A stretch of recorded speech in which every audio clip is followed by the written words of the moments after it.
1. ইসরায়েলের বিরুদ্ধে সম্পূর্ণ অস্ত্র নিষেধাজ্ঞা আনুষ্ঠানিকভাবে কার্যকর করেছে স্পেন। বুধবার স্পেনের পার্লামেন্ট সরকার ঘোষিত একটি ডিক্রি পাস করার মাধ্যমে এই নিষেধাজ্ঞা কার্যকর করে। 2. এবার কম্বোডিয়া থাইল্যান্ড সীমান্ত বিরোধ থামাতে ট্রাম্পের চিঠি। মার্কিন প্রেসিডেন্ট ডোনাল্ড ট্রাম্প থাইল্যান্ডের প্রধানমন্ত্রীকে চিঠিতে জানিয়েছেন তিনি থাইল্যান্ড ও প্রতিবেশী কম্বোডিয়ার মধ্যে সীমান্ত উত্তেজনার সমাধান দেখতে চান। 3. ইসরায়েল ও হামাসের মধ্যে গাজার যুদ্ধবিরতির প্রথম ধাপের চুক্তি হওয়ায় বৃহস্পতিবার সন্তুষ্টি প্রকাশ করেছেন তুরস্কের প্রেসিডেন্ট রিসেপ তাইয়েপ এরদোয়ান। একই সঙ্গে তিনি যুদ্ধের অবসানে ট্রাম্পের প্রচেষ্টার প্রশংসা করেছেন। 4.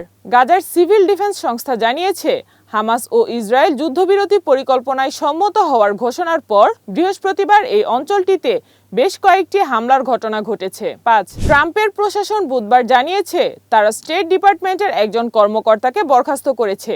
ওই কর্মী একজন চীনা নাগরিকের সঙ্গে তার রোমান্টিক সম্পর্ক গোপন করেছিলেন। 6. জাতিসংঘের একজন ঊর্ধ্বতন কর্মকর্তা জানিয়েছে 13,000 থেকে 14,000 সেনা ও পুলিশকে নিজ দেশে ফেরত পাঠানো হবে। তহবিলের অভাবে এটি করা হচ্ছে। 7. আদিবাসী মাওরিদের দলের নতুন এক এমপি তার অভিষেক বক্তব্য দেওয়ার পর পাবলিক গ্যালারিতে থাকা লোকজন আচমকা মাওরিদের ঐতিহ্যবাহী নৃত্য হাঁকা শুরু করায় নিউজিল্যান্ডের পার্লামেন্টের অধিবেশন কিছু সময়ের জন্য স্থগিত রাখতে হয়েছে। 8. কাবুলের সোশ্যাল মিডিয়া ব্যবহারকারীরা বলছেন তারা ফেসবুকে ভিডিও দেখতে পাচ্ছেন না, ইনস্টাগ্রাম অ্যাক্সেস করতেও সমস্যা হচ্ছে। কিছু প্ল্যাটফর্মের নির্দিষ্ট ধরনের কন্টেন্ট সীমিত করতে ফিল্টার প্রয়োগ করা হয়েছে। 9.